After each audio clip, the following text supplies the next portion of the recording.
Alright guys, happy Tuesday. My twin is in the room with you, but once again, I'm up here to save a little energy and answer your questions in class that you have. So make sure you have your paper ready to go. I'm sure my twin has already talked to you about an ACE and what an ACE is, okay? But with that in mind, here's what we're going to talk about. Some of your teachers may call this ACEs, or they may call it races. Either way, it's the same concept, okay? So what we're going to talk about today, I'm going to add the R for today. So we're going to put RA together. And here's how we make our paragraph. First, we're going to restate the question or prompt.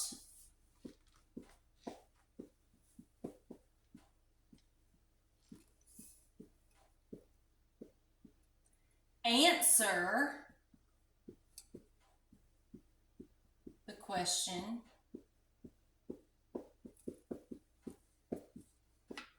Use title and author. And I'll stand away so you can see that.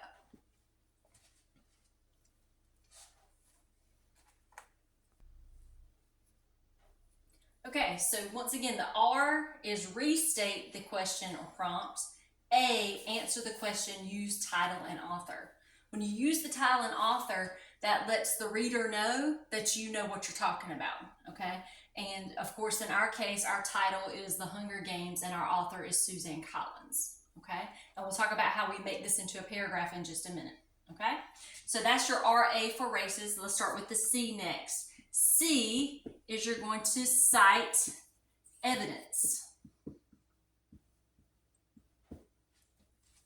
from the text.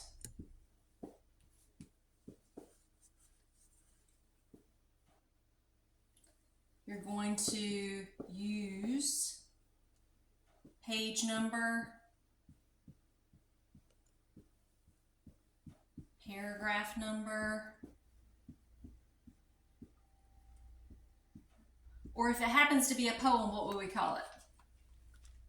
Not a paragraph, okay, but the smaller parts of that is a stanza, but when you would cite that, would be the what? Very good. Line number, good. And we'll put etc. All right.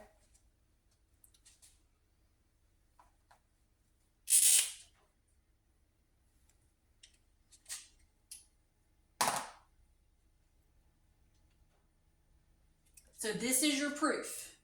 Citing evidence from your text, you're proving your answer, okay? If you don't have the evidence, then you cannot support your answer, okay? But the next step then is our E. We need to explain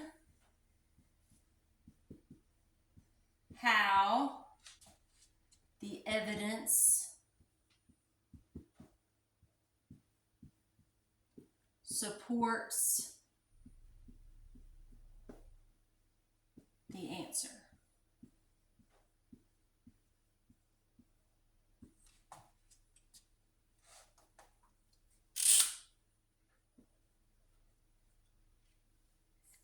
And I'll have my twin pause here and give you an example in class of what we mean by explaining that.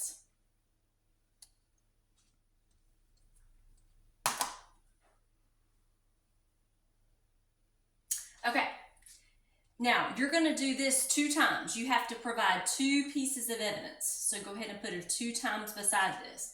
So you're going to cite the evidence from the text, in our case the book. You're going to explain the answer.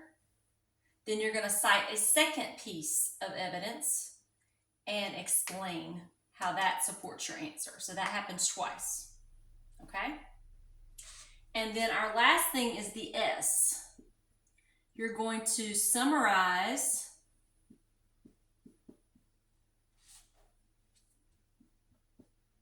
the first sentence. This is notes, so you can do the first like that. You don't have to write it out. These are notes. Sentence. You're going to flip your sentence.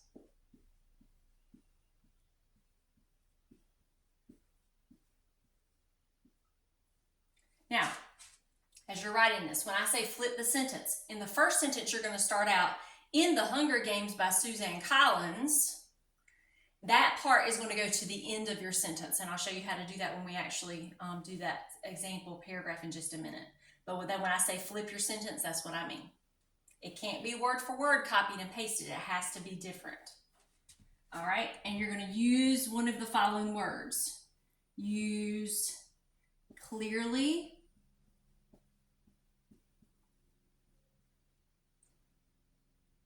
use without question,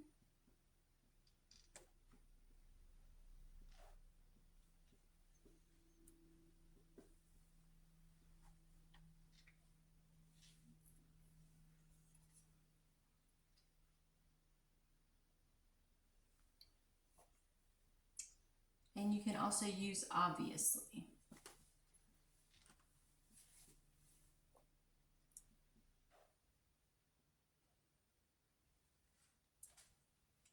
And that is your S. Now I'm going to let my twin pause here as well and explain what these statements, clearly, without question, and obviously, how that is important and why we use those phrases. Now, the last thing I want to mention to you before we go into the paragraph is count your total sentences. How many total sentences, when you follow this format, should you have? Look at it again. 1, 2, 3, but remember we do this again. 4, 5, 6. You'll have a total of 6 sentences when you finish. When you finish, if you do not have 6 sentences, you did not do it correctly. You have to do it correctly, 6 sentences. This particular format is not creative writing. This is not your opinion. You are stating the answer, but the answer is coming from the text. So this isn't like a poem that you're creating on your own creative writing. This is formula writing, and this is what your EOC test assessors, I guess is the best word to say, are going to be looking for. And if you have all the parts, then you get the most credit, okay? So make sure that you do all the parts and that you're practicing that. It's the way to do a good, solid paragraph in any situation, but this specifically for the state test is what they're looking for, okay? So make sure you have these notes, and then my twin in the room will actually practice with you going over how do you put this in practice with an actual prompt. All right, see you soon. Bye-bye.